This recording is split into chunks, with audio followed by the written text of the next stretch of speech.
everyone. Thank you for being with us today.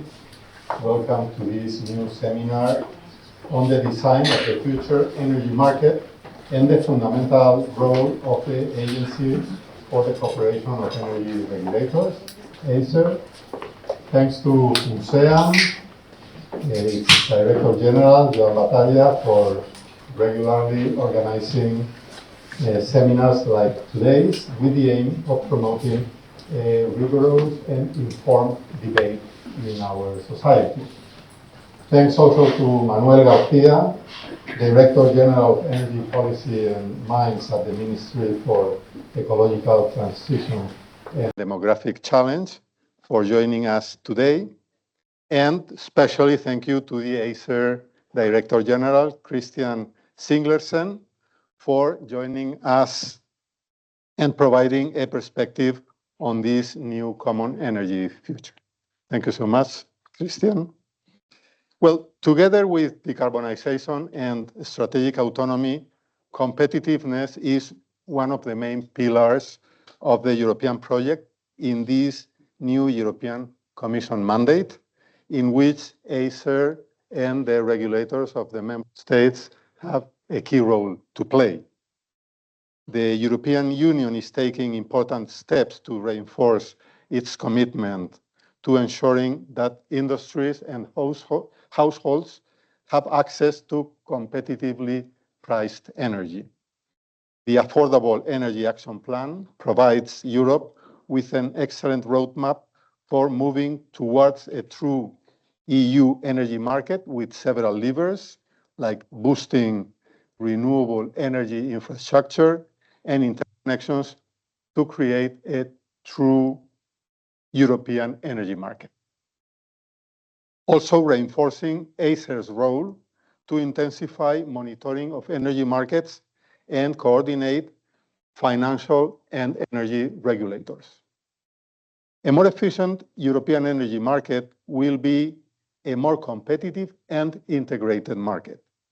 Coordination between national energy regulators is essential for creating a level playing field and fostering a truly common energy market, leading to a more competitive and decarbonized Europe. And ACER's role is therefore decisive in this respect.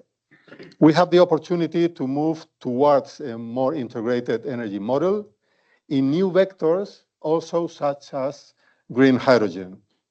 For the hydrogen market to become a reality in Europe, it is essential that the Hydrogen and Decarbonized Gas Directive is rapidly and very closely aligned between member states transposed, and that regulators in different countries coordinate with each other.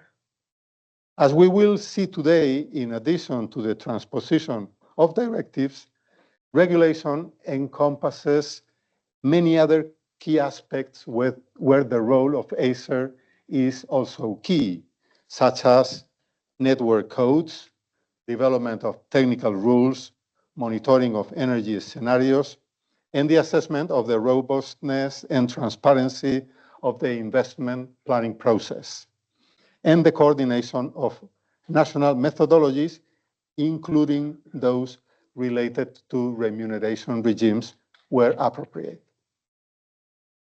There are many areas in which common ground can be found, and coordination between the regulators of the member states can be strengthened. For a true European regulation to be achieved, and for the EU to become the first net zero continent by 2050, this collaboration is essential.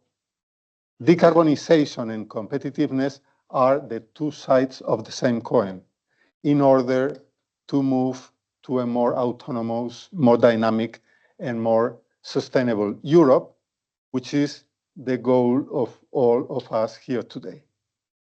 Before concluding, I would also like to thank the Emeritus Director of the Chair of Energy Sustainability of the University of Barcelona, Maria Teresa Costa. Maite, thank you.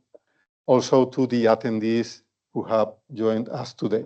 So without further speech, I would like to now give the floor to the Director General, Manuel Garcia. Thanks again, Manuel. Yours is the floor. Thank you very much. Good afternoon, ladies and gentlemen, especially to those who have the chance to eat something, and it's already afternoon for them. It's not my case. Anyway, thank you for being here today. Let me start by thanking Funseam and Enagás for organizing this seminar and for inviting me to participate in this opening session. Thank you, Joan. Thank you, Arturo. It is for me a great honor to share the stage with such a distinguished guest, Christian Zinglersen, the Director of the European Union Agency for the Cooperation of Energy Regulators, and also with Professor Maite Costa, who will give us the closing remarks today. The global energy system is changing dramatically, we all know. This change is driven by different factors: climate change policies, economics, technological change, and more importantly, geopolitics. The answer coming from the EU when facing new challenges has always been the same: more union, real integration of markets, and a clear vision to give certainty to investors, operators, and consumers. And the role of ACER in this endeavor is critical. We need to speed up market integration, both for electricity and gas, but also for the new molecules and energy vectors, such as hydrogen, biogas. We have to become more independent from third countries and take advantage of the diversity and complementarities across the different member states, which is a strength rather than a weakness in Europe. We also have to run an urgent energy transition in a smart and efficient way.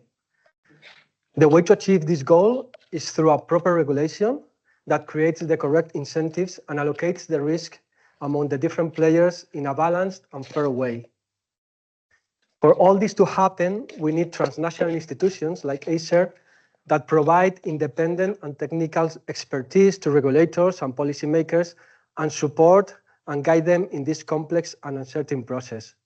ACER can also help us to break these zero-sum games that sometimes block the decision-making process in Europe and break with this and fight against these national visions to have this more expand of the pie vision and approach that will make us progress in the way we want. ACER, under the leadership of Christian, has been doing this in the past, and I'm sure that it will continue to do in the coming years. Congratulations for your leadership and work over the last 5 years, and all the best for what's ahead of us in your new 5-year term. I want to thank you for your visit. You know that you can consider Spain as your home. We in Spain are committed with energy transition and in the EU and globally, and want to lead the conversation around these topics together with other countries like yours, Denmark. Actually, I have to say that we are probably these days in the most Danish moment in the history of energy in Europe, with a Danish Commissioner of Energy, a Danish DG Ener, a Danish Director of ACER, and a Danish Presidency of the Council. And we in Spain have a half Danish Minister for Energy Transition, which makes things even more Danish. So, viva Dinamarca, and also viva Spain. We rely on you and we count on you. Again, I'm looking forward to hearing your always useful and inspiring vision and insights, and also the subsequent debate. Thank you again for the invitation, and I wish you all a very fruitful conversation today. Buenas tardes. Welcome to this new seminar, Funseam seminar. This new Danish seminar. A seminar that is organized in terms of facilitate a debate, a fair debate around the more relevant issues in the energy sector. Let me start thanking Enagás for hosting us. For us, it's a pleasure. Thank you, Arturo. Thank you, all the team of Enagás, for facilitating this seminar in Enagás. It's a pleasure to be here. And just to talk about a question that for us is extremely relevant. Under the title, Designing the Energy Market of the Future, the Role of ACER, we will have the opportunity to debate about the current situation of energy markets across Europe, calling for enhanced flexibility. Let me start saying that we have decided the title of this seminar before what happened in Spain some weeks ago. So it's a question of relevance before and now. As Arturo explained, ACER has a relevant role defining the energy framework, regulatory framework for the future. And in this energy regulatory framework for the future, flexibility, defined as the facility of the system to adjust to changing generation, consumption, and grid conditions, is perhaps one of the most challenging issues in a context of increasing participation of intermittent renewable generation sources. And in order to be able to provide a solution for this challenge, it is required some process of transformation of our energy market. It is required a roadmap and a call to action for policymakers, system operators, regulators, and market participants, as ACER is doing and is leading in Europe. To talk about that, I think that Christian don't deserve any presentation for it's relevant in Europe. We are very honored to have Christian Zinglersen with us today. As you know, Christian took office as the director of the EU Agency for the Cooperation of Energy Regulators 5 years ago. He has been recently extended his mandate for a new period of 5 years. And before joining ACER, he has been the first head of the Global Clean Ministerial Secretariat hosted in the International Energy Agency, and with an extensive and fruitful career in the Danish government and in the permanent representation of the European Union. Thank you very much, Christian, for kindly accepting our invitation to discuss and debate possible actions to be taken that surely will enhance flexibility, improve system efficiency, reduce consumer costs, and support the energy transition. Thank you, Christian, again, and the floor is yours. Thank you. Thank you, Manuel, also for the spot-on Danish supremacy comments. That was very invigorating. I have a lot of talk with Sara about her fondness of Real Madrid, as also I do. So I full declaration. Thank you, Juan, and thank you, Maria Teresa. We made this agreement back at the celebration of the joint Iberian electricity market celebrations in Braga, quite some time. Yeah, quite some time ago. It is nice to be back in Madrid. That's a cliche, but it's super nice. It's very warming to be here in more than the physical sense. Also from your words about the second, third, fourth home, etc. I do feel it. Quite some years ago, I had 2 years of Spanish in high school. And I think from your remarks, I think I'll go back and see whether next time you may invite me, whether we can do the whole thing in Spanish. That would be a good stretch target for me. Unfortunately, I'm not there yet. So my aim today is to give a hopefully good kickoff for the subsequent debate and discussion and interaction with you, which we'll have in, I think, 20, 25 minutes or so, depending a little bit on how we go. I have 3 broad elements I want to cover. First, I want to share with you some of the recent market insights, market monitoring insights that we have, which I think speaks to a new era already being upon us, certainly for the electricity system, but I also want to touch about the interplay of the electricity and the gas system. Second, I want to touch upon some of the implications of that new era as I see them, first conceptually, and then a bit more operationally. And third, I'll try to tie that to what I see as the quintessentially most strategic political discussion on energy currently, which is, do we or do we not leverage the strong asset of integrated energy markets we have across Europe? Because if we do not, we will not be, in my view, drawing the lever which can reduce our competitiveness disadvantage vis-a-vis our main competitor regions. That's not a regulatory issue per se, that's very much a political issue, but of course a lot of regulatory solutions will be developed as a function of how that political debate unfolds. So that's the next 20, 25 minutes. Some of you, not you, Manuel, but some of you did actually have lunch. So I'm mindful that I need to liven it up and make it a bit snappy. So I have 4 cards to play to keep you with me for the next 20, 25 minutes. First card is an Italian Marxist, which I will pose on you. I have a French poet. I have an American sci-fi writer. And then I have wisdom from The Simpsons. I don't know how many of you are Simpsons fans, but I am. So I'll try it out. You can give me some feedback whether it's a bit too much. But that's what I have, 20, 25 minutes. So off we go. Okay, so some recent market insights, which I think, in my opinion, demonstrate that at least in the aggregate sense, we are already in a new era across Europe. And maybe you are very much in it, even more than others, but this is more the aggregate numbers at EU level. And the first couple of slides will be along the lines of yes, good, but. So let's have the first yes, good, but slide. So yes, good, in the sense of overall across Europe, we have overall lower electricity prices, certainly during the height of the crisis, but also in the lead up to the crisis. So this is moving in the right direction. Now here comes the but. Very significant disparities across Europe, both geographically, but also seasonally. So the notion that, we're in one integrated market and it's more or less the same for everyone, a little bit begs the question, because it is a very much a fragmented picture, geography, but also seasonally, as it were. Another yes, good, but message is the notion of our need of a greater need for short-term flexibility. Now, this is a percentage figure of the evolution in extreme price spikes, which we had a lot of during the energy crisis, and now we're back to, if not normal levels, to what extent 2020 was normal, but we are certainly reducing significantly, which I think on balance is really good. Here comes the but. If we look at very significant price swings, which we would define as more than 50 euros per megawatt hour during a 24-hour cycle, we see still very high prevalent levels of significant price swings in the aggregate across Europe. So this would suggest that there is a need very significantly to enhance short-term flexibility.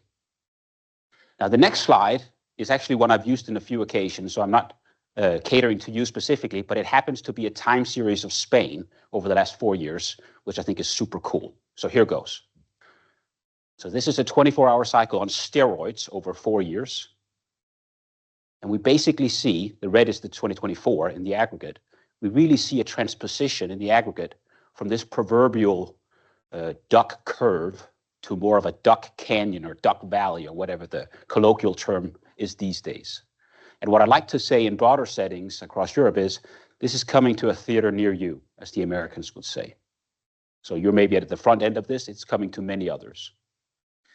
So again, this highlights the need to develop significantly short-term flexibility. There are many options to do that, et cetera, et cetera. It requires a market design and other types of features. Coincidentally, I was in the United States at the time of the blackout on the 28th of April. We had a lot to talk about with the Americans. Also for that reason, there are also other things to talk with the Americans on these days. And one of the things which struck me during some of the debates which were not blackout related is how significantly different a resource endowment or jurisdiction the United States is. So just by way of comparison, 42 to 43% of power generation in the United States is currently gas. And that may even increase in the future. In Europe, in the aggregate in 2024 is 13%, roughly, falling down 1 percentage point from the year before. This has so many implications in how we see things as flexibility and infrastructure development and integrated system, et cetera. So it's quite a significant change. So I want to dwell a little bit on this interplay of electricity and gas. So in 2024, we saw a slight decrease in overall gas usage for electricity generation in the aggregate. This figure shows, if you start on the left, what grew more, and the right is what decreased somewhat. So some grew, demand was also going slower, etc. So it sort of looks very seamless, like this is an evolution over the year, right? So, no, it's not. So this is a breakdown of electricity's role in gas generation over the 4 quarters in the aggregate across EU. So let's assume we had stopped the clock at the end of Q3. We would have 14% less gas burn in electricity. But the clock stops after Q4, and the end reduction was 5%. which speaks to a vast increase in gas generation in the fourth quarter of the year. Why? Colder than usual and less wind generation than usual. So this is also a sign of things to come, probably. Less bulk volume in power, but an outsized contribution to flexibility needs, not least those which are more seasonal than hour by hour, where they also have a role, but maybe the role will be less outsized. So this is significant. What does the market model look for that? How does infrastructure planning cater to that? There's a lot of discussions in certain parts of Europe to decommission partly gas infrastructure. Why? Because the user base is much lower and the fixed cost becomes prohibitively big for a smaller set of shoulders. Okay, but still, there is something about infrastructure planning and looking at that together, which a picture like this shows us. Then there are the knock-on implications for LNG because an outsized share of the flexibility needs in terms of increased gas supply are increasingly furnished by LNG. So if we look to the right, the snaky blue figure is the increase of imports of LNG across for Europe vis-a-vis the other major import jurisdictions across the world. So right now, we sort of have the upper hand, the world record vis-a-vis China. We'll see whether that remains. That's a function of different things. But we are the biggest LNG importer at this second anyway. Maybe in a few years it'll change and China will overtake. We'll see. It will be a function of many different things. And today we have roughly US accounting for half of our LNG imports. You see on the left-hand side, the shift, the remarkable shift in the US now world-leading LNG export type role. And this is important too, I think, because LNG is playing an outsized role currently in our gas supply, as you'll be very familiar with, for many different reasons, including the significantly lower Russian gas supplies. So around 34% of our gas consumption came from LNG in 2024. And now during summer, it's probably higher. In May, it was 40% because you need more to fill storage across Europe. And what's the flexible gas supply source, all things equal? It's probably more LNG than more or less fully operated pipelines furnishing Europe. Russia is roughly 20% of LNG supply. Now, there's a lot of political debate on how quickly one can get out of that. And overall, I'd say Russian gas supply now is roughly 12% of overall gas supply, roughly even-steven divided between LNG and pipeline gas from the Turk Stream pipeline. Okay, I was asked to say a word about hydrogen as well, also because we're in Enagás and it's part of the picture, etc., for a number of different reasons. So I just have a few slides where I draw upon the first market monitoring report we had on hydrogen, came out November last year. And one of the things I wanted to say, and this is, I'd be interested to discuss that with you here or bilaterally, etc., how so you to see the price picture a little bit going forward. So this shows, at least our calculation based on different sources from November last year, the relative price picture of green hydrogen on the right versus, putting the electrolyzer into the socket, proverbially speaking, and producing from whatever is in the electricity supply versus producing it from gas. And this is probably one of the main things to address sort of that price competitiveness, as it were, and also how one can be perhaps clearer on the demand outlook ahead, in particular for green hydrogen. I would note that these so-called hydrogen banks, the hydrogen banks options, I actually hate that term because it has nothing to do with the bank. It just happened that the Commission President announced it as a bank in a speech to the European Parliament. So from now on, it's a bank. It has nothing to do with the bank. It's basically an auction facility. Anyway, let's call it the hydrogen bank to humor Brussels. I do note that the first auction, also the second auction, do have surprisingly low prices for green hydrogen, and they do favorize the Iberian Peninsula and to some extent the Nordics and the Netherlands, presumably because of Rotterdam as a demand center. So there is something interesting going on in a price decrease for certain jurisdictions in Europe, but the overall picture, I think, is still a challenging one to meet the price points. Okay, these were some monitoring insights. This is not recent. This is from our November report, etc. Let me turn to some of the implications that I would see. I'll start conceptually and then turn it to a bit more operationally.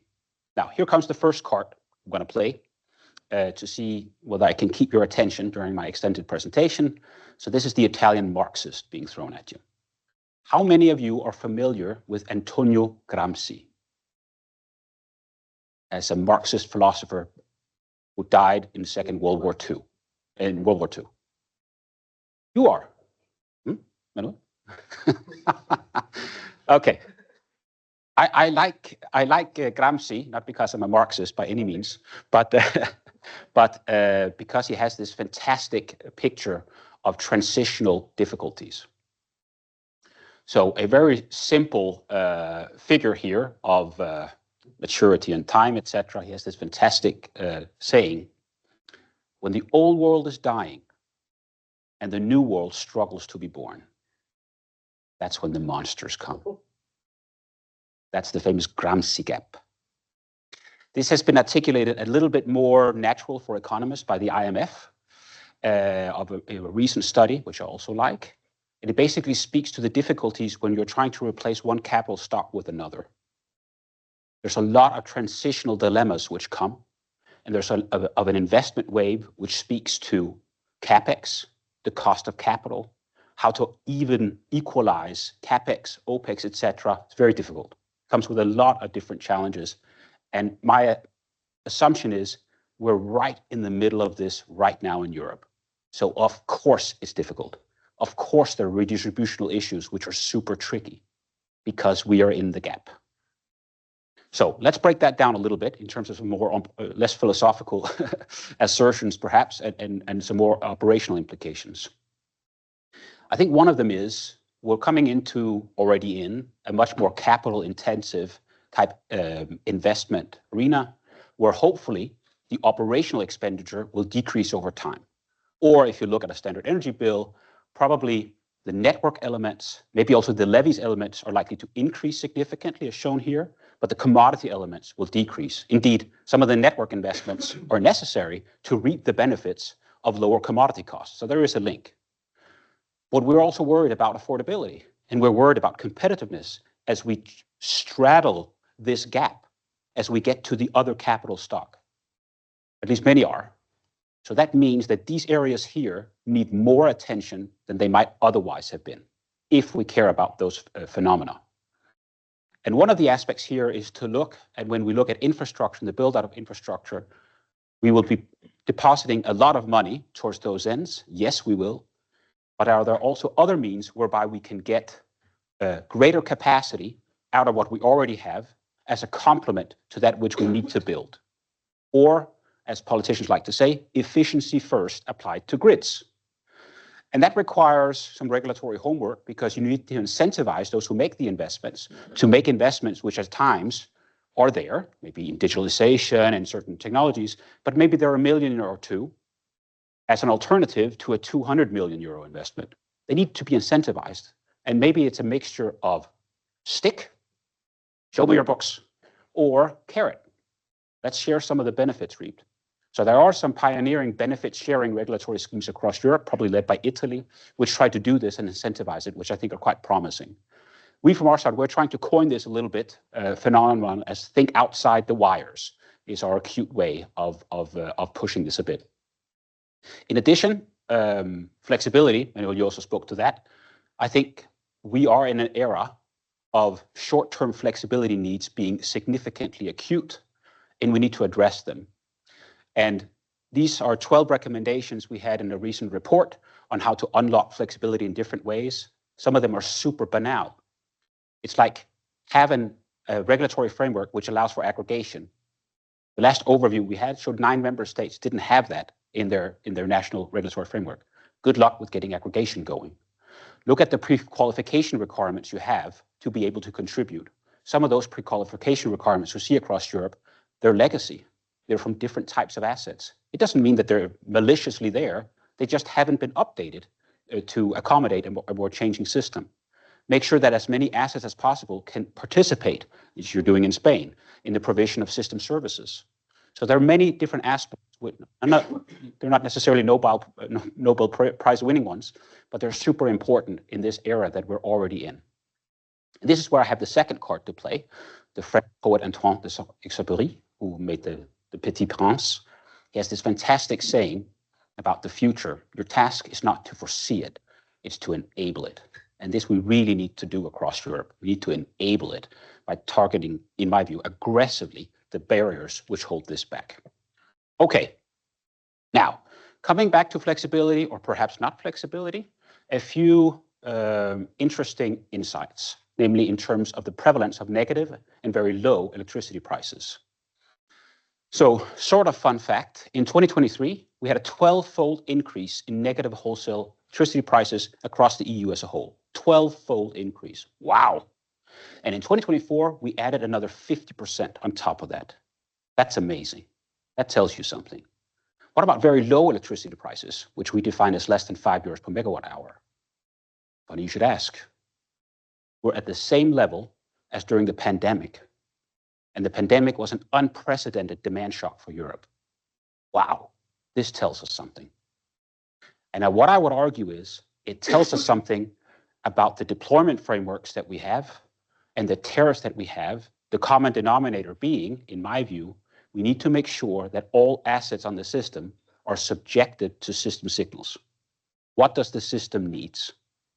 As opposed to not being subjected to it, and maybe being built anyway because someone else takes the risk, or maybe being built in other locations because there is zero spatial or locational element which shows what the system needs. This is what I would say.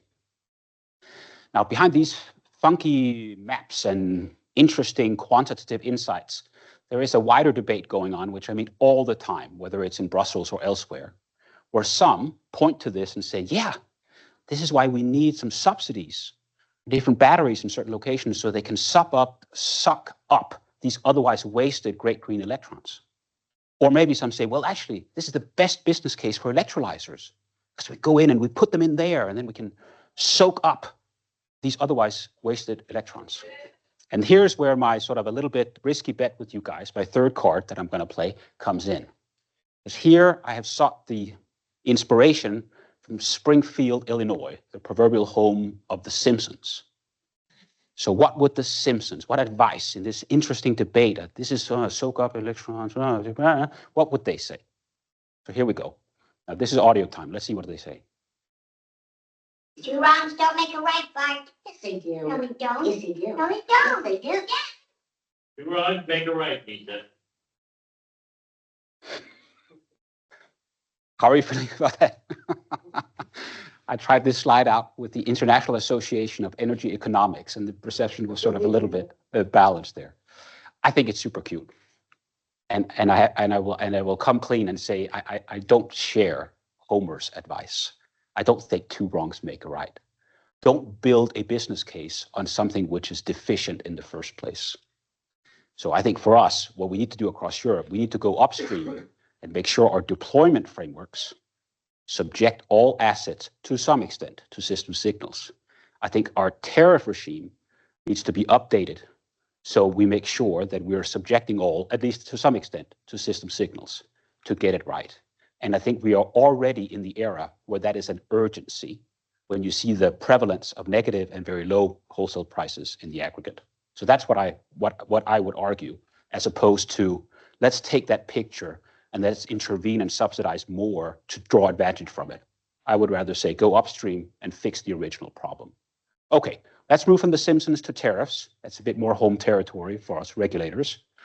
I think the discussions we have across the regulatory community is certainly tariffs play a role too in this system signaling, the time element, but also a spatial element. So we see prevalence here of time of use tariffs, which you can do in a relatively, I would say, commonsensical way. You can also do it in an extremely granular and dynamic way, where you may sacrifice a bit complexity and utility. So there are many ways to do it. But the prevalence of use of tariffs, time of use tariffs, is increasing.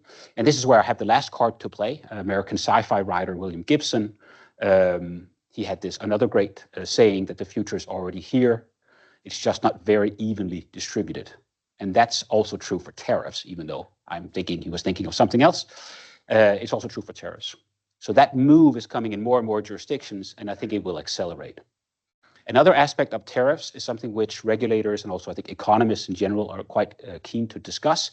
It's the issue of who pays. So there are costs incurred when you build out the grid or other networks, and who pays for it. And it's a likely discussion coming forward that producers will probably need to pay more as they're expanding their production, incurs increasing costs for the grid. And that brings up an interesting issue about injection charges across Europe, which are very different. Now, there could be good arguments for not having, cost-reflective injection charges, although I'm a bit skeptical. And you could have arguments the other way. So it's a debate. It's a qualified technical debate. Yes. But the interesting thing from an EU or European perspective is, let's assume you have quite high injection charges for certain producers in jurisdiction A, and you have 0 in the neighboring jurisdiction B. Is there a playing field issue there? Maybe there is. I mean, it's a sovereign choice of the regulatory jurisdiction in question, but it does bring up an interesting issue about market conditions and level or uneven level playing field between different producers in different jurisdictions. And that's my segue to the final segment, and then I'll close and we can have a debate. This links a bit to what I said at the beginning. What for me, from my perspective, is the absolute key strategic energy discussion to be had, maybe even at leaders level, maybe not even energy ministers, etc., maybe even at leaders level across Europe. To what extent do we want to leverage the asset we have of integrated energy markets more or not more in the future? Because the way I see it, when I look at what competitive advantages we do have, I mean, we have a lot of disadvantages, also resource-wise, vis-a-vis North America, maybe to some extent China. But one advantage we do have is we have the most advanced, most integrated energy markets on the planet. This I think is known. We're much better than the Americans, much better. And maybe China will get there, but they're not there yet. So do we want to leverage this asset more? It comes with a lot of implications. Let me go through a few of the elements. The initial reference that I would like to put on the table is this one. Is a policy brief by Bruegel. It came out on Valentine's Day last year. That was a coincidence, but it does show maybe the inherent love of the authors of the topic. And it shows different benefits. Some of them are quantifiable. Trade gives you this, lower capacity needs, cheaper flexibility needs you can meet if you do more things together, etc. Some of them are less quantifiable, like the benefits of innovation and more competition in markets, which can sometimes be relatively concentrated depending on the jurisdiction you're in. Okay, so this is sort of the reference. And one of the elements there, something Rafael and others helped us with when we did an analysis of the wholesale market across Europe back in 2022, we estimated at the time that just trade, as opposed to being in isolated jurisdictions, brings more than 30 billion euros of benefit a year. I would argue it's probably higher than that. So there are benefits there, and they are relevant in a situation where you discuss competitiveness, and competitiveness, you need to reap benefits where they are. Let's turn to security of supply, a very topical issue, isn't it? Now, this, contrary to what you're thinking, is not going to be about the 28th of April this year. It'll be about January 2021. Who remembers what happened in January 2021, which admittedly seems many decades ago compared to what we've been through since? You remember? Sorry? Storm. Close, yes. Croatian substation. Does it ring a bell? Yeah. So in January 2021, there was a failure in a substation in Croatia, which led to a decoupling of Europe, electricity-wise, for roughly an hour. For some reason, which I don't understand, it meant that some windows in the airport of Vienna broke. I can't actually make the link, but that sort of happened anyway. And I think there was some economic damage here and there, but it lasted an hour. And then the system was restored. And I think there are two lessons from that particular event. One is, the double lesson is, when you're in it together, you're in it for better and for worse. And the worst part here is, if you're up there in northern France, or you're sort of in Poland, and you're wondering, how can a failure in a substation in Croatia impact me? You would be right. The for better is, this was restored in an hour, and it was restored because of the pooling of reserves across multiple jurisdictions in a very well interconnected system. So that also shows the benefits of security of supply, but I don't want to talk it up as a political platitude. It is a two-faced coin.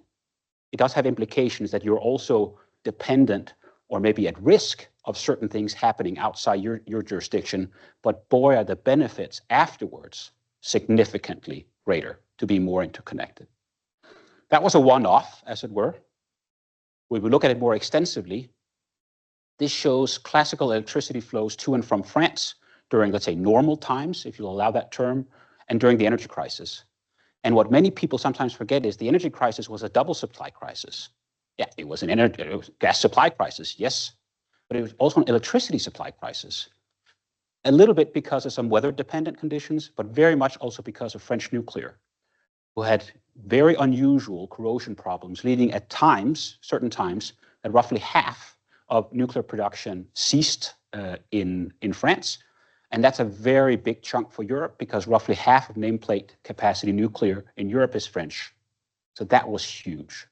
And just this swing from the classical electrical exporter, which France traditionally has held that position, to a very significant importer, just that swing was the same as the electricity demand of Belgium, roughly.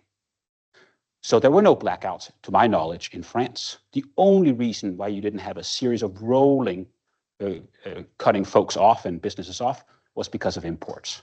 That's the only reason. Okay, security of supply. Now, I'll take a topical issue. It was topical last summer. I would assume that the topical issue of slides next year would probably be a bit blackout and what do we do and what are the insights, etc. But we'll look at that once all the facts are in, right? So looking back at last year, one of the big topics in this segment of European political discourse was this picture here on the left. And Manuel, I think you were probably drawn in a little bit here and there, which shows a price decoupled, a price decorrelated region, which is a little bit difficult to completely link with this postulate of us having the most efficient, most well-integrated electricity market on the planet. If you're there in the red countries, you're saying, you'll need to prove that to me a little bit because this doesn't really look that way. You know, we have massively higher electricity prices and we have much greater price volatility. What's going on? So this speaks a little bit to the level of interconnection and or how much of cross-zonal capacity is actually being made available for trade from those interconnectors which are already there. Interestingly, when you look at a 24-hour cycle across these 3 months, you also see something significant. You see very significant price variations in many of these jurisdictions. In Hungary, for sure, in Greece, in Romania, etc., less so in Slovakia and even less so in Austria, which might also suggest, in addition to interconnection, that there's something about flexibility. Because this is the picture-perfect business case for a storage asset. This is just wonderful. You know, I charge at relatively low, and 4 hours, boom, my kids are going to college, sort of, because, you know, you can discharge at very high prices. So there's something going on about flexibility, and I will argue there's some internal homework in these jurisdictions to be done in terms of following the cue from Antoine de Saint-Exupéry. Let's enable that future, and let's do it right now. In terms of level of interconnection, this is a figure from our report last year. We have a yearly monitoring report about how much cross-zonal capacity is being made available for trade. This is not the overall level of interconnection. It is taking the interconnections that are there and how much capacity is being made available for trade. So there's a target of 70%, which we can always argue whether that's arbitrary or whatever it is, how that is being met. And we have our new report coming out probably right after the summer break, coinciding with the informal ministerial taking place early September. And that's showing some progress, but borderline, the picture is still this, very uneven progress, which is why we issued sort of a yellow card opinion on it last year. More specifically to this topical issue of Southern Eastern Europe, we estimated at the time that there would have been 10 to 25% more capacity available to not alleviate the price decorrelation, but significantly lower it. And so we set ourselves to target this time for our report this year to try to do a counterfactual analysis of what would be the price implications. How much lower would prices have been in Greece or in Romania or Hungary? And also politically interesting, how much lower would have been the prevalence of extreme price spikes, which sometimes grabs the political attention for good reason. So this is what we'll try to bring, and I can spoiler alert-wise say that the results are quite astounding. Meaning, meeting the 70% is important, plus perhaps also building more interconnection in certain aspects of Europe, parts of Europe, would do some benefit to this, let's say, uneven prevalence of price spikes as we see. Rounding up then, doing more together in these different areas, from my perspective, links to trust. And trust is a super fuzzy notion. What the hell does that mean, trust? It's an intangible, what? But that's why I link this to this strategic political discussion, whether one wants to leverage integrated markets more or less. Because for me, at the end of the day, it does link to trust. Trust that we can make a more interdependent system work, because the implications are profound. I mean, any speech can say trust and great in Europe, yes, but the implications are profound, because it means we need to plan more together. We need to plan infrastructure more together, and the more infrastructure sometimes we'll need to build, which benefits somewhat, let's say, further away entities, they probably need to pay a little bit more if the benefits accrue to them. So we need to look at cost benefit sharing in a different way. We probably also need to look at how we deploy different assets in the system and coordinate that more under what is otherwise very sovereign national policies. We need to look at how we operate the system in real time. And whilst it's significantly integrated with the system operators, I don't think we're quite there yet. And then we need to look at how we do enforcement, because if we're much more in it together, much more reliant on each other, we need to make sure that the rules of the game are abided by. Otherwise, why would we risk becoming more dependent on the neighbors when we are not sure that they will abide by the rules, or if they don't, whether that will be enforced? So the implications are significant, and that's why I think it's a fundamental political discussion. So final slide, I would argue there is a discussion to be had at political level, not technical level, whether it's time to renew or revisit those initial vows. And I would say one of them should be to double down very aggressively on flexibility, also when it comes up against, let's say, opposite interests in respective jurisdictions. Take a close look at future cost drivers and do something aggressively to contain system costs. Third, consider doing more together in infrastructure and security of supply, which leads to the fourth one, which is this much broader issue about what type of energy union do we want to have, either because we're ideologically, we have a view on it, or because we acknowledge that we do actually have a competitiveness issue vis-a-vis our main competitor regions across the world. That's it. Thanks for your attention.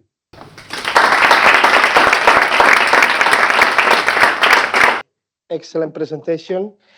Now it's the time to debate and discuss about these topics. So let's start with the debate. I will ask you to briefly introduce yourself before the question. So the floor is yours. I don't know if there is some question.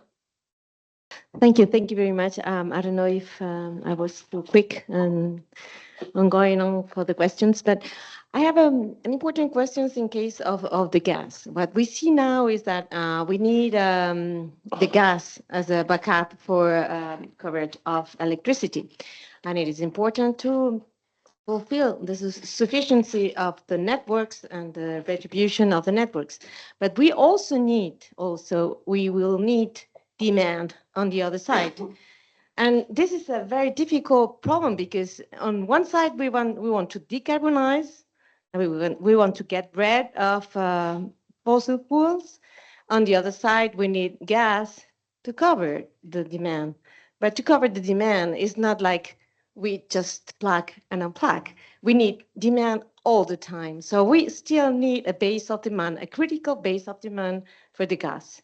So how do you face in this contradiction, this contradiction, because the rules now that we are just planning is like we got, for instance, the domestic sector of the gas is going to be a side of this of the energy, like gas, domestic demand of gas should get a side of the demand of the energy demand in Europe. But we still need it, because we need distribution networks to work, and we need the transport networks to work, because we need the demand to flow for electricity generation. And also we need some security of supply, because we've seen what happens when everything turns electric. We also need a backup of gas. Yeah. Okay, that was my question. Thank you. Thank you. Yeah. So if we look at the different sectors, I would think conversation happening in most parts of Europe, it hasn't gone everywhere yet, but I think it will, is say heating and cooling. So let's say residential needs, where the regulatory question comes up as that gradually probably gets out of gas. What do we do about the sunk network costs and the fewer shoulders, et cetera? Does that become a socialized issue, et cetera? Industry, which still relies on gas quite significantly, that's probably more of the steady demand scenario that you're speaking about. So that I think is covered, as it were.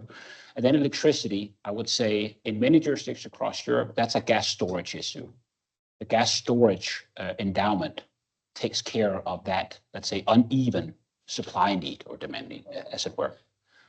Gas storage in Spain is, of course, somewhat different than other parts of Europe because you're significantly reliant on LNG terminals to be that flexibility crisis. You're de facto storage to some extent. Whereas in continental Europe, with integrated pipelines, you have different assets, right? You have storage caverns, as it were. So that's why I'm a bit hesitant to say storage, because I know it's different here than it is in other parts of Europe. So that could, I guess, could be a bit of an expensive proposition, unless one could line up, let's say, flexible LNG cargoes and operational LNG facilities, so it becomes more steady than it otherwise would have been. In other parts of Europe, it would be storage who would take care of that. So that would not be seen in most other parts of Europe as a problem in and of itself, the steady supply. It's working. Thanks, Christian. In your slide, doing more together holds benefits. You introduce a very interesting point, more renewable generations with less investment, thanks to better location. I would like to know in which mechanism are you thinking? In Denmark, I think there is a solution about that in the bids.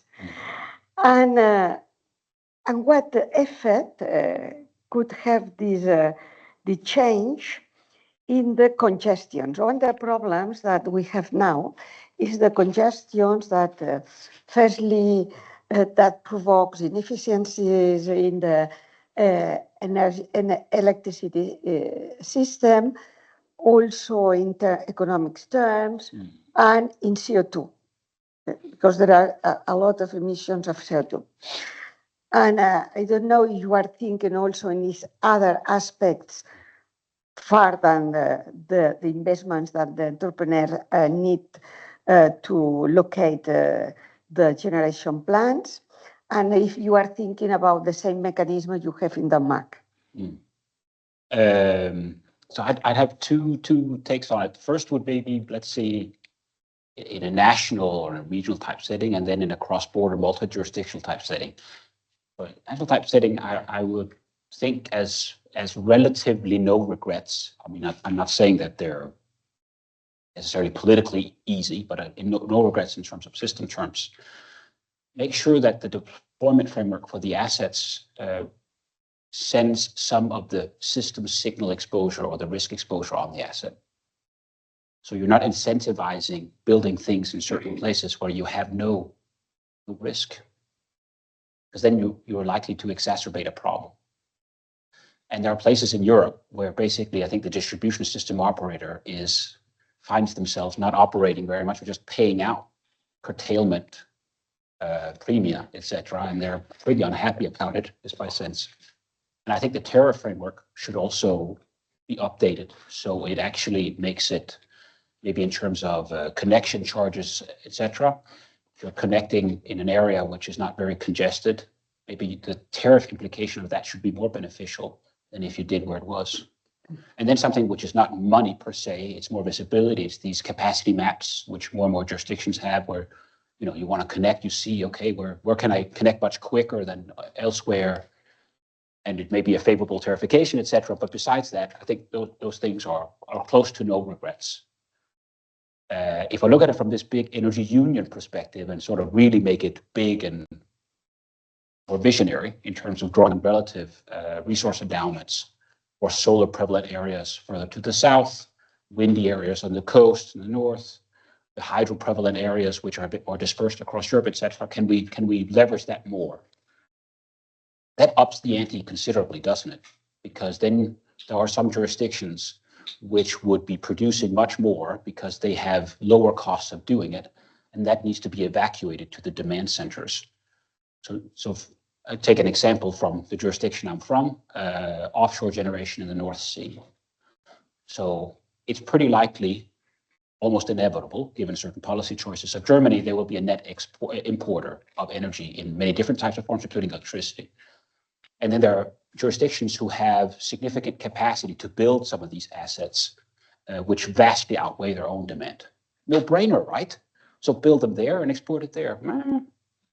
Because there is a network cost component, and you would think that the beneficiary should pay an outsized share of that. But that's cost, cross-border cost allocation, but in a regional setting where you have not necessarily a bilateral relation, you have 6, 7, 8 countries. That's difficult to do. And then for the generation asset, not the network asset, you have some sort of volume risk, offtake risk. So how do you take care of that? Maybe you have a CFD, a contract for difference. That's typically a national instrument. But I can tell you, if you go to a Danish jurisdiction, I used to work in the Danish government, you say, okay, listen, there's a 3, 4, 5 gigawatt facility being built out here in Danish coastal waters. Most of it is actually going to Germany. Oh, okay. And the generator wants some sort of risk mechanism to take care of the offtake risk. That should be the Danish treasury. Really? Why would that not be the German treasury? Because why should, because this is basically, for export, as it were. And again, if you think that not just in a bilateral context, but in a more regionalized contract, it really becomes more difficult. You need like a multi-jurisdictional risk assurance type instrument, which needs to be covered by multiple jurisdictions. Now that may remain pie in the sky. But if you want to go big on energy union and you want to reap relative resource endowments at scale, I mean, if, then these instruments need to be there. And then comes the trust, because then the importer needs to have certainty that the energy volumes will flow, and so that's why I think this is while the technical stuff will be complex, at the end we can do it. The political will to really do needs to be there first. That was a very long answer to your quick, snappy question. Well, I could pose several questions. One is about the willingness of countries to build interconnection. So you say that political will must be there, but if it's not there, of course, ACER has to work with the legislation we have, but I wonder if we should not develop some tool in order to ensure that interconnection capacity can be imposed to countries that are not willing to build it when there are clear benefits supported by CBAs and all that. Because right now we have procedures in the TENI and all that. But at the end of the day, if a country does not want to do it, it has tools to avoid it. I think that the restriction here might be even the treaty of the Union. So it's difficult to change. But the first question would be, do you think that it would be possible within the current treaty to do that? And if not, could you be supporting, it's not for ACER maybe the question, but personally, do you think that the treaty should be changed in order to impose that? I would have another question on the temporal cost allocation, given that you are going to publish soon the recommendation. Could you repeat the first part? Well, not the first question, but the first part of the second question. Yeah, the first part is that you are going to publish the recommendation on intertemporal cost allocation. Yes. In the coming weeks, let's say. The limit is 5th August. Yeah. And in the regulation, I understand that regulators have to approve those mechanisms, but it's not clear who should design them. And I see some relationship between intertemporal cost allocation mechanisms and tariffs. Mm-hmm. Tariffs are a task for regulators, but there is also a relationship between state guarantees and these mechanisms. So yeah. How would you reconcile that? Who should design that, or how should regulators, ministries, and even infrastructure operators be involved in the design of these mechanisms? Yeah. Maybe we take the second one first. So you refer to intertemporal cost allocation for hydrogen networks. Those are who may not be so familiar with it, this is, we will produce a recommendation on this. And the reason why we were given the task to put a recommendation on it is I think there's a realization in most quarters in Europe that hydrogen uptake is quite nascent, and therefore putting all network costs on something very nascent could prove prohibitively costly. And therefore it could make sense, if you think that hydrogen demand is going to grow considerably, to spread out the initial costs over a longer period of time. So when more users come in, it's a more bearable cost. So it's like a generational spread across, which for some, super commonsensical will say, well, you better make sure that that demand's then coming, because otherwise future generations, et cetera, et cetera. But that's sort of behind it. And because this is a tricky thing, we will regularly issue recommendations on it. The tricky thing for this first round recommendation we're coming is that there's not that many examples of this yet across Europe. Germany is most advanced. Denmark is coming, a few others. So sort of best practice identification is very difficult to do because there's very little practice. So when you read it, when it comes out, you will say, okay, that was not the Pulitzer Prize, Nobel Prize thing. This was pretty commonsensical stuff. I hope you'll say that. Maybe you'll disagree on some of it. But hopefully we can become a little bit more granular over time. So to your specific questions, one of the challenges we currently have across Europe is that not all jurisdictions have nominated the competent authorities in this. It could be the regulator, but it could also be other authorities. So there are some issues there of a more institutional type nature. In terms of substance, I think it would be good to have regulators very much at the center of this. But I see this intertemporal cost allocation approach as one piece of the puzzle. I think you're alluding to it as well, because this speaks to how you allocate cost across time, using that as an equalizer. There is still volume risk. So there is volume. What will demand evolve like, and who takes that volume risk? And that's not really solved by intertemporal. That's just how you share the cost. But what if there's no demand? Well, okay. So there is an important interplay with the governmental authorities, I think, which you were alluding to, in terms of what does that volume risk socializing aspect look like? And Germany has taken one approach, which I think is a relatively generous one. Other jurisdictions will take probably maybe slightly less generous approach, whatever. That's more of I think a political decision. But the point is that the competent authority in question, the regulatory authority, hopefully, will need to, I think, have good dialogue with the governmental authority as to how these two sides of the coin fit together. We allude to it a little bit in the recommendation, but we do it softly, because I think at the end of the day, how that interplay will be a national decision. Then on the first point on connectors,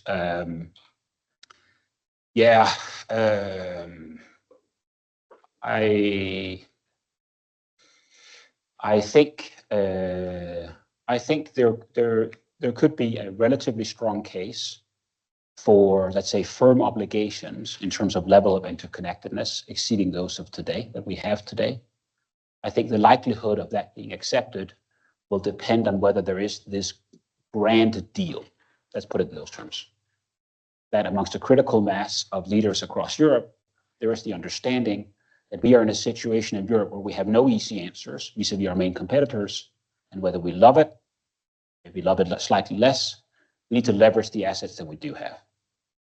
And one of them is to leverage a more integrated energy market and reap relative resource endowments at scale.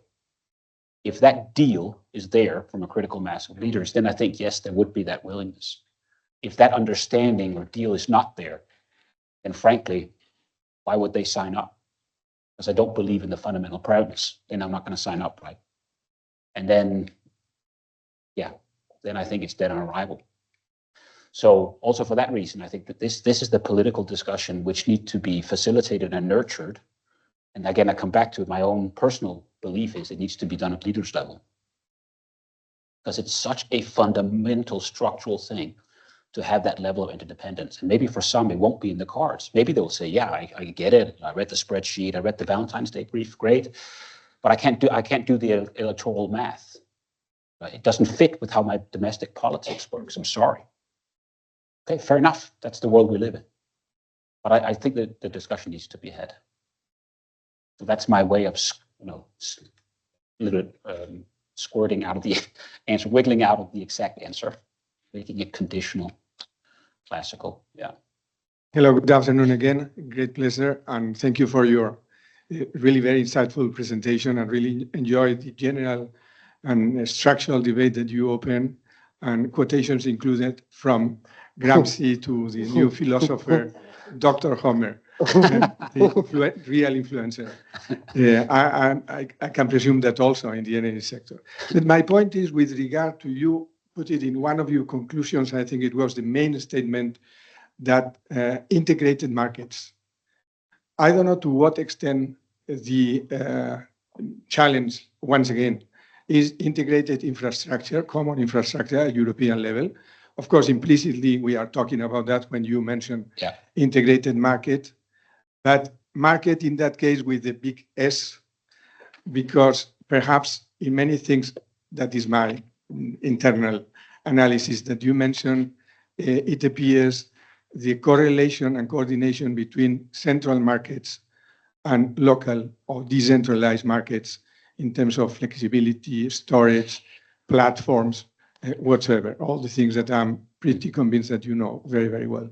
So my question is this: to what extent there is, from one side, this interlink that you mentioned between energies on all the supply chain, from electricity with the different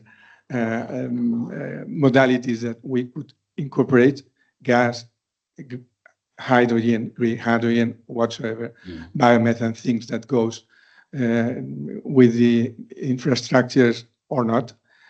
And from the other side, the incredible speed and in the ramp up of these platforms that provide a lot of capacity of flexibility and how to coordinate at the European level. Thank you so much.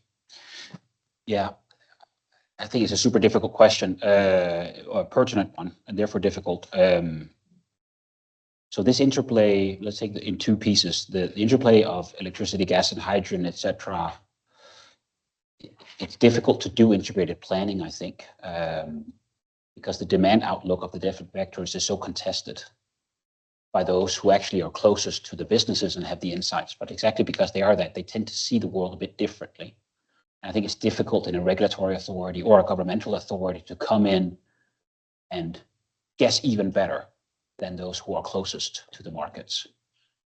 So we need to get better at it. And I think one of the ways to do it is to open a lot of assumptions up and have the community of academics and think tanks not decide, but come in and challenge and open that up. And then, of course, ultimately, authorities will take the decisions, but they will take it in a view where, let's say, views have been challenged out in the open a bit, and maybe something has been discovered.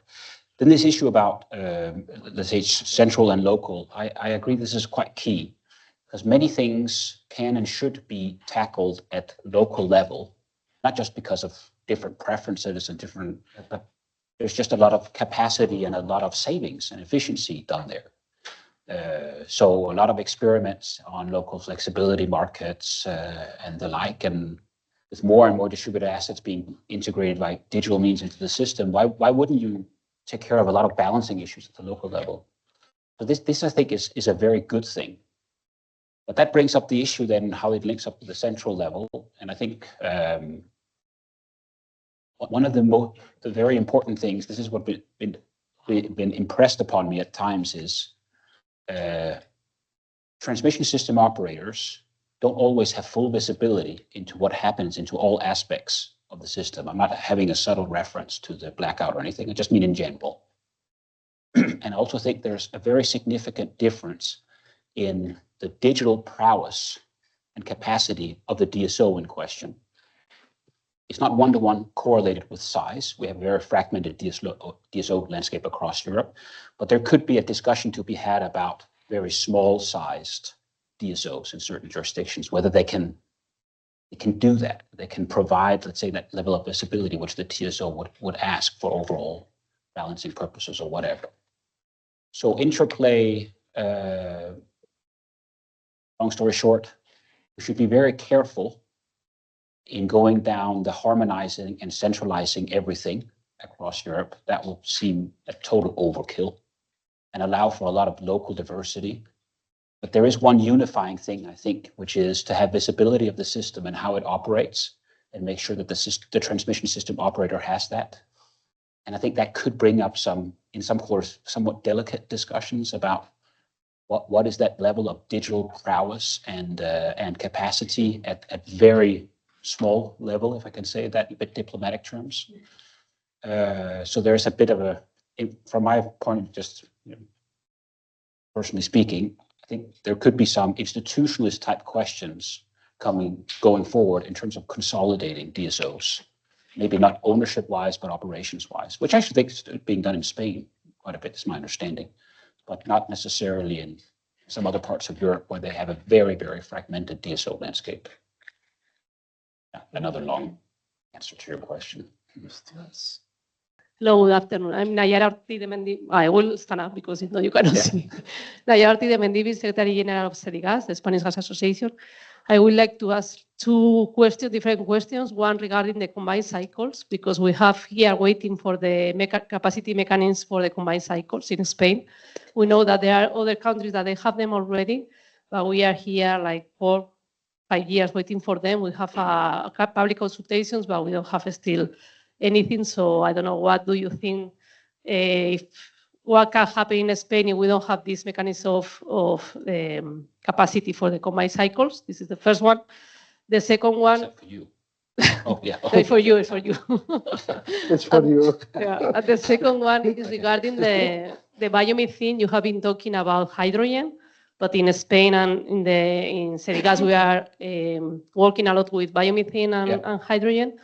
Hydrogen is going quite well, and here we are in Enagás, that they are doing everything very well. But with biomethane, we have a lot of potential, and in Enagás, we make a study like 2-3 years ago, and we have like 50% of gas demand, it could be biomethane, replaced by biomethane. In Spain in total? In Spain, yeah. But the problem is that we have only 11 plants for the moment. We don't have any support from the government. I mean, like no mechanism for the cost helps, and we will be like France, Germany, Italy, that they have growing a lot of the biomethane, and I think it's good for electricity demand, for decarbonizing all the demand of natural gas. And I want to know that, how do you think about how we can improve and go faster in Spain regarding biomethane? Thank you. That was for me. Yeah, okay. The first one was for you. Oh, for you? No, the capacity mechanism. Well, Was that one for me too? Yeah. We want to know the position about it in ACER. That would be very generic. I'll disappoint you on that one. Okay. On biomethane. The question was for Manuel, but it's not here. What? That was fine. Okay. Okay. Oh, but then, okay, I will skip, because I actually don't know. I mean, I have my own view of capacity mechanisms on it, but that's going to be very generic and boring.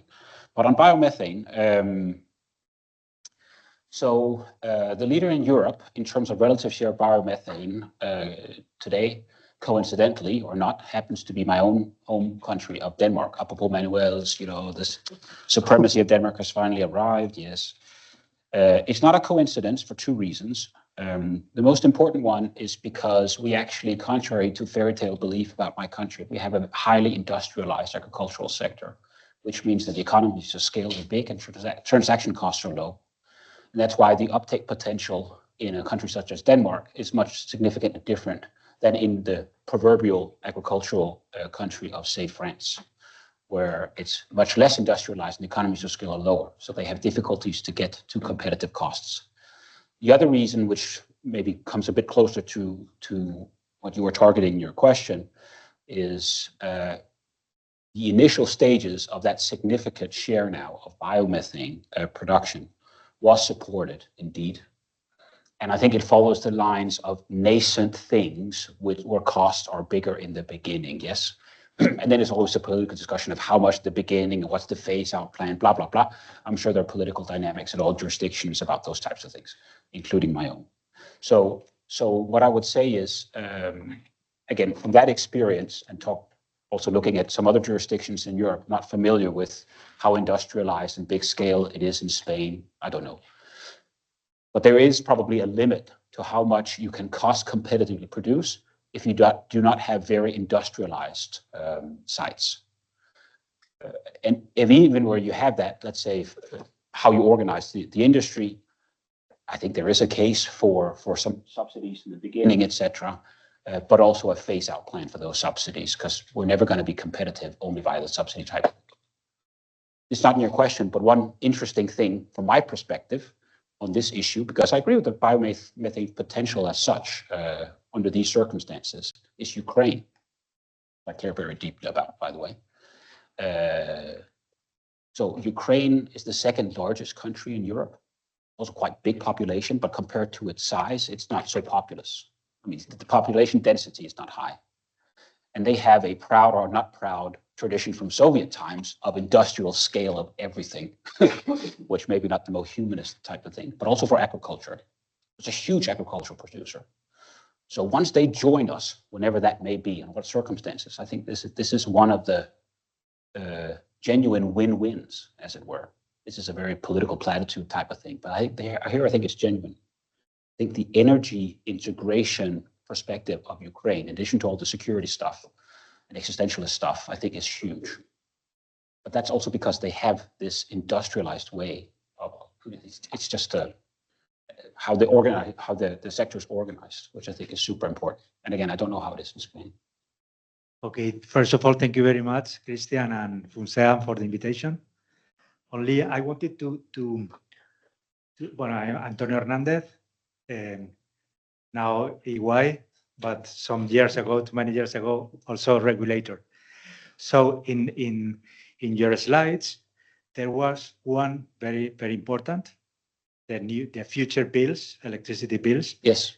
Because with affordable energy plan, it's very important, at least for Spain, to promote electricity demand in order to cover supply with demand, to avoid distortion in prices, negative prices.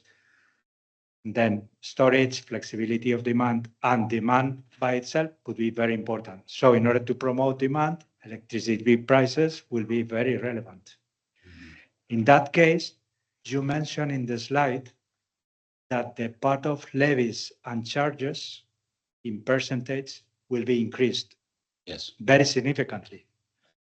So my assessment here is that in the case of Spain, there could be an opportunity because by 2027, we will reduce by an average 2 billion charges because of the amortization paying off all the former securitized debt. We had in 2010, 26 billion amortized by 2027. So I think it's very important to be very, very active on charges in order to reduce charges. Of course, there are new coming from financing of fixed cost, but there are older ones for older feed-in tariff also, former securitization of the tariff deficit in the case of Spain. So I think it's to be very active in reducing charges as much as possible, and also taxation, in order to avoid distortions of competition, because in some countries there are some taxes on the energy production and the energy generation. Some countries they have, some others do not. So is that your role as, let's say, trying to coordinate all the efforts to be very, very active in this, no? Yeah. Because I think for the future of the electricity market would be very, very important for electricity demand.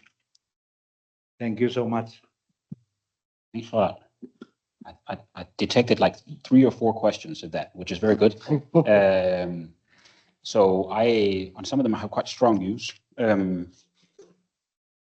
So this issue of charges, whether it's taxation on the consumption of X, in this case, maybe electricity or cigarettes or petrol at the pump or whatever you want to tax. I think there are many facets to it. And one of them, I think, it is basically, I think, a fiscal issue, and therefore significantly a national issue, because what do you spend money on, and how do you get the money in, and who pays for what? and energy shouldn't be exempt. I think they need to, this is my point of view from being in government, it needs to be part of that equation. So of course there is a constituency for, we need more of this, hence don't tax the hell out of it, because that will discourage the uptake of that which you want. Of course, super legitimate. The other side of the conversation is then, okay, then how do you allow for the loss of fiscal revenue?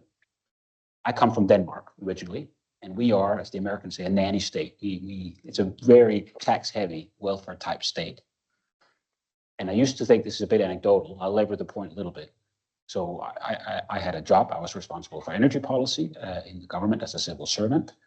And I used to think we had one thing going for us and one thing going against us in a Danish context in terms of energy transition. The thing we had going for us was we had a proud or not proud tradition of redistribution. Because in any accelerated transition, you'll have winners and losers big time. And to get through that, you need to redistribute. And we do that very well in the sense we tax the hell out of everything. So we had that going for us. What we didn't have it going for us, quite the contrary, was exactly because we taxed the hell out of it. We did that because we had enormous expenditure as a welfare state, which means it's very difficult from a fiscal point of view if behavior shifts a lot. So we used to joke, we can't afford people stop smoking. Ha ha ha. It's a bad example because it's actually beneficial. But the example is because we tax so much cigarettes. So if you stop buying cigarettes, we're screwed. And the same point is a little bit here. What are you going to do? So I think there is a genuine fiscal discussion here, which is fundamentally national. Where it becomes a little bit cross-border is this competitiveness type perspective. You could argue today that that's already the case for taxation and company taxation, yet there is a lot of national discretion here. So irrespective of the spreadsheet telling you that this is a cross-border competitive issue, that there is a national sovereignty issue. That comes up a little bit against the tariffs, because here we have principles, you'll be very familiar with them, about cost reflectivity, et cetera, which they won't have a unified tariff regime because jurisdictions are different. So that will never be unified, but the principles are unified at EU level. So there is a discussion there about, listen, if you do tariffs very differently, you may create a very uneven playing field between jurisdictions. So let's hold the ship close together. In this, we have discussions on the regulatory community, yes, but there's also increasing political discussions on it. And some are more in favor of that than others. So that's on that one. So yeah.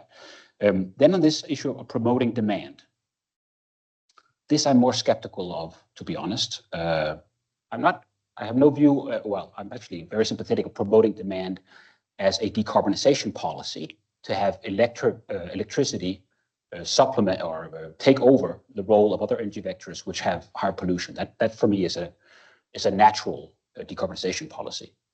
But the way I sometimes hear it come up, you're electric is a big fan of saying this, and I always push back, is because we know the network cost will be so high. We need to make sure that demand also increases to have sufficiently broad shoulders to pay for that increased network cost. Wait a minute. So the role of demand is to pay for network cost. I thought the role was for networks to meet demand. So I always call it out as cart before the horse. I have this cute slide, which I didn't show, where I have, this funny cartoon of the cart pulling the horse as opposed to horse pulling the cart. But there could be some truth to it, but I'm skeptical to the notion that this is how we should look at it. What we do also on the infrastructure side needs to be driven by demand. Not necessarily fully articulated and visible demand, because it's an accelerated transition, there's more uncertainty, so we need to do some anticipatory investments, right? I mean, this is well understood by regulators.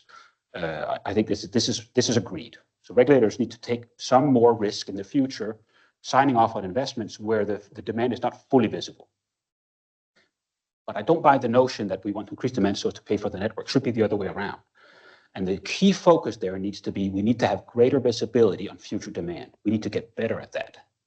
One example, which I found quite telling, I was at a conference in Paris recently to celebrate the anniversary of the French regulator, or was it another? Well, it was in Paris. I was in Paris a lot recently. And there's an executive from EDF, and he shows a picture of stagnant electricity demand for many, many years in France. And he was talking about it, and let's be careful not to build, etc.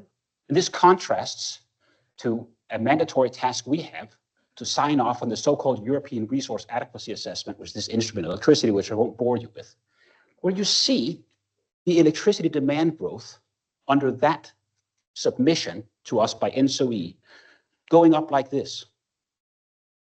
What is the substantiation of that? Excuse me. Is it wishful thinking? Is it to make the case for capacity mechanisms? What is this?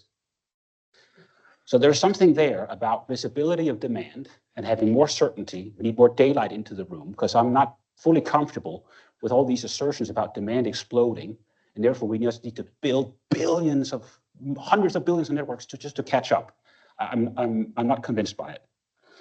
This actually leads to a discussion in certain quarters about having an intertemporal cost allocation mechanisms for electricity networks, apropos hydrogen. And of course, this was not in your question at all. I just flag it, which is an interesting proposition, because the reason why you have it for hydrogen is such a nascent industry, and there's all these uncertainties. Yeah, but then the other guys, they said, yeah, but it's also super nascent how much electricity demand is going to explode. It's also super uncertain. So we need to spread the cost across multiple generations in electricity.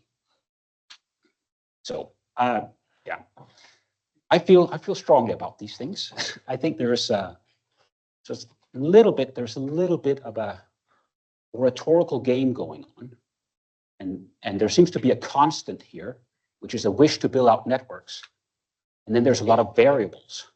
A political oratory type nature. This is not your question at all. I'm just offering how I see it.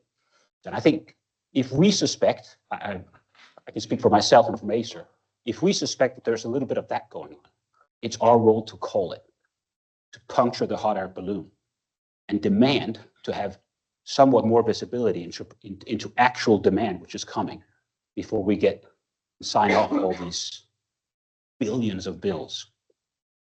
So so this is the game. I'd say. Game in Brussels and other places. Okay, well, thanks for your presentation, which I really enjoyed a lot. My question is a particular concern maybe of myself, but I think it's also a relevant issue. We have the guidance on auctions for renewables on May last year. Then we also have the implementing act for the Net Zero Industry Act, Article 26, on how to design auctions.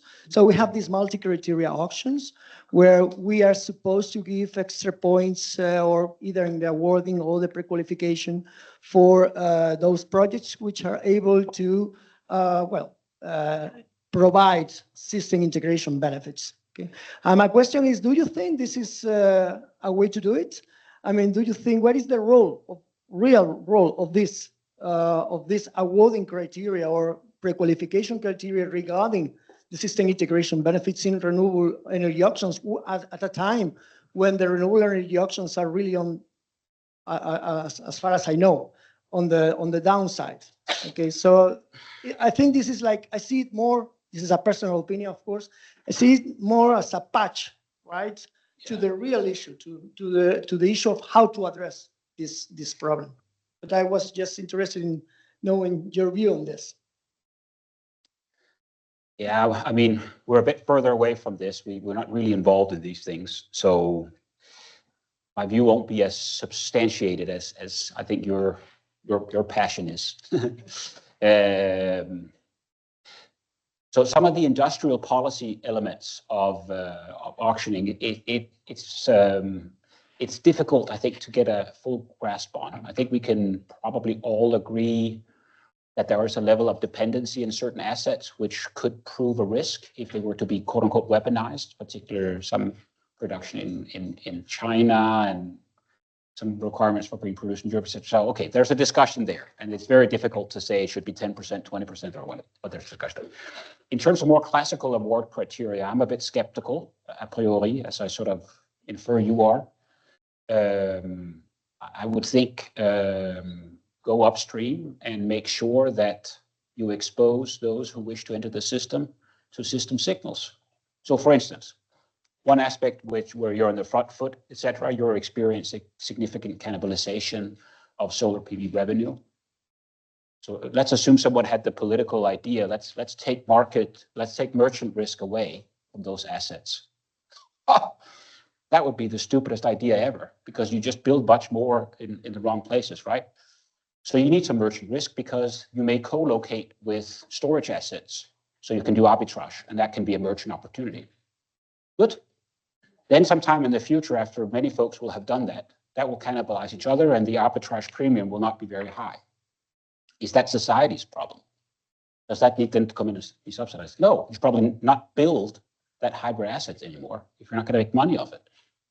I mean, and that's not a war. That's not auction of war. That's just exposing asset owners to what the system needs.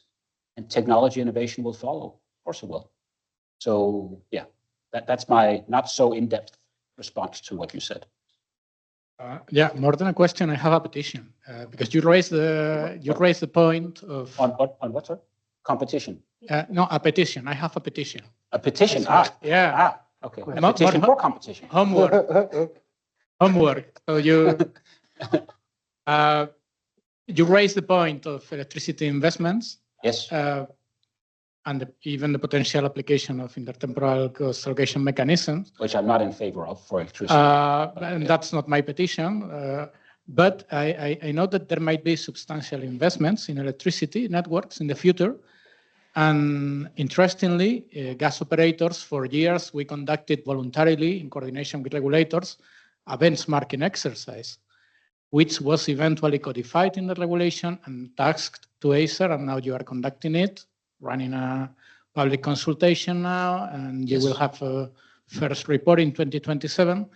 And I was wondering why that is not done for electricity. It's not in the electricity regulation, but maybe you on a voluntary basis could do that, because for gas, we don't have much left, maybe in terms of networks, or not in comparison with electricity. So as a consumer, I am concerned. I would like ACER to do something about it. Thank you. I have a petition for you to make that petition. So I agree.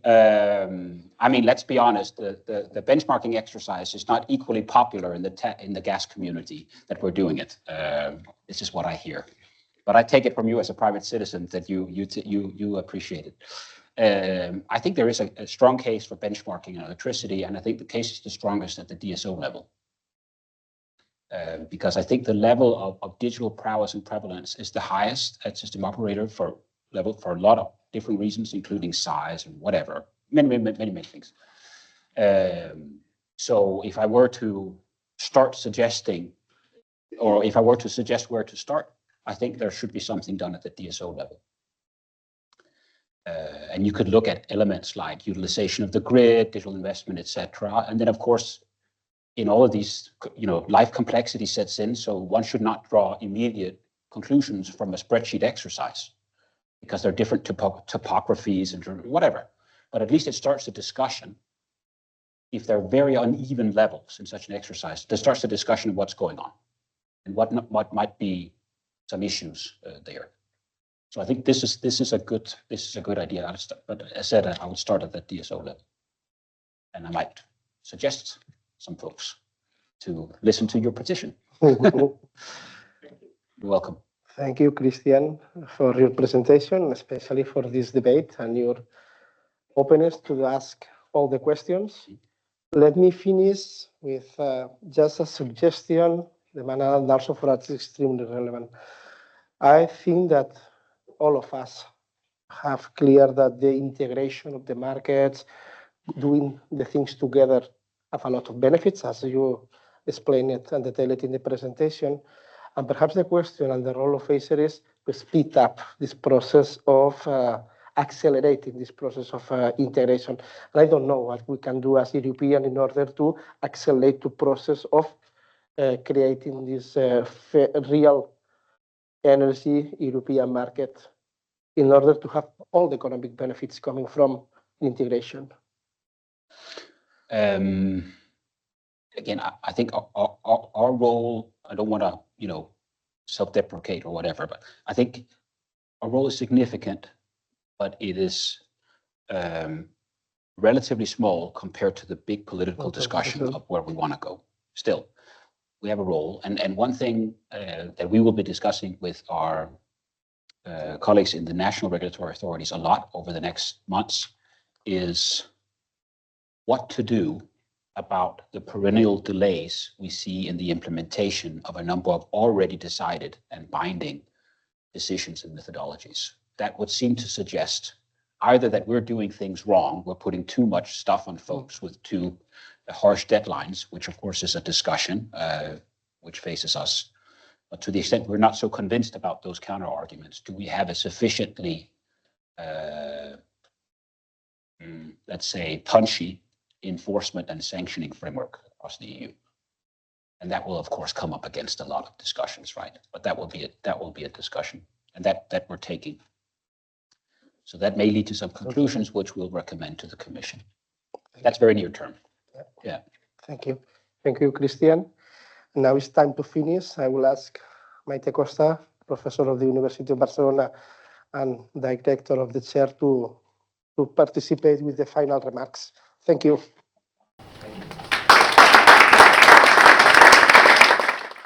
Thank you, Christian, for your exceptional presentation and contribution. And to finish this interesting seminar, a few brief words about ACER. ACER stands as the cornerstone of European energy regulation, an essential institutional framework that has been instrumental in shaping and guiding the Europe energy policy.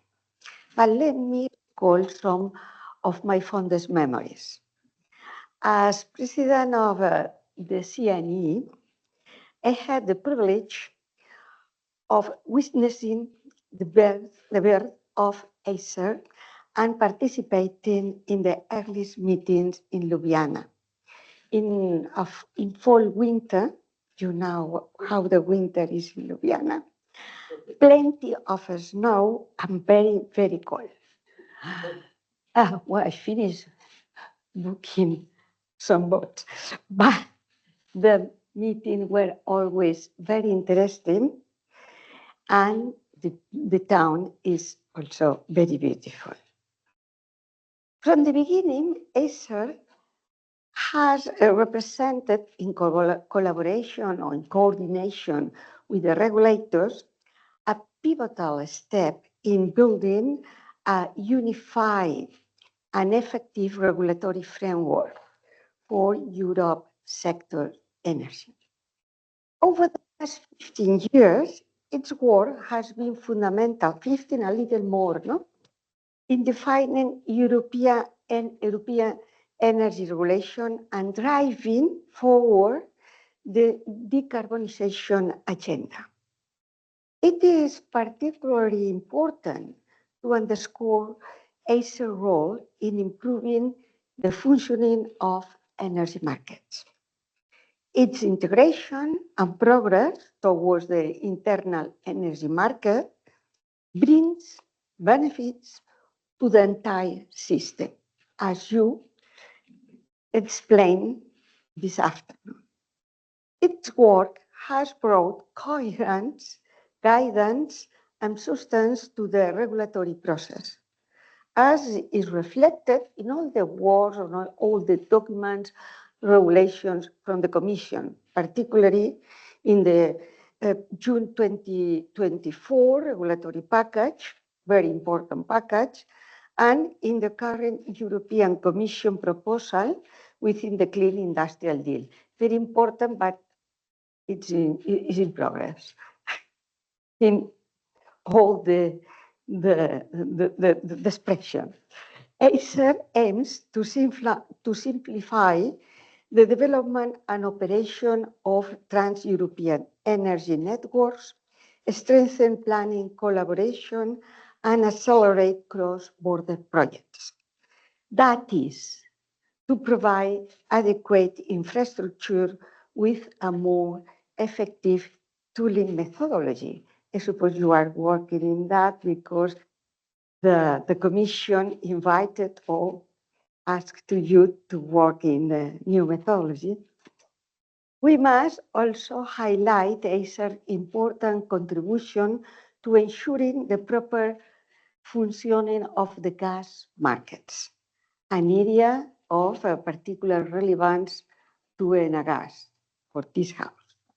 ACER is actively addressing the challenges of building a competitive, integrated, secure, and sustainable European gas market, notably under the new role also, under the action plan for affordable energy. According with this plan, now ACER is responsible for conducting periodic cost comparison to assess the efficiency of gas transmission system operators across all the European Union. Important role and not easy with all the PCOs affected with these assets. Finally, I want to emphasize ACER vital support in advancing the decarbonization of the European gas sector. This includes promoting investments in gas networks to accommodate the transition toward low carbon gases such as green hydrogen, biomethane, and biogas. Perhaps with better price. You are included in the presentation. It says UCD offers some optimism about the price. In this regard, Spain and Enagás in particular has taken a pioneering role with proven success in aligning with this new European energy policy direction. This House believes very profoundly in the future of this decarbonization process with the new gases. Thank you, Christian. Thank you very much for the outstanding work you are doing since 2020. I also extend my thanks to all participants here today. Thanks for joining us. And a special word of appreciation to Enagás for generously hosting this seasonal seminar. Thanks again to all of you.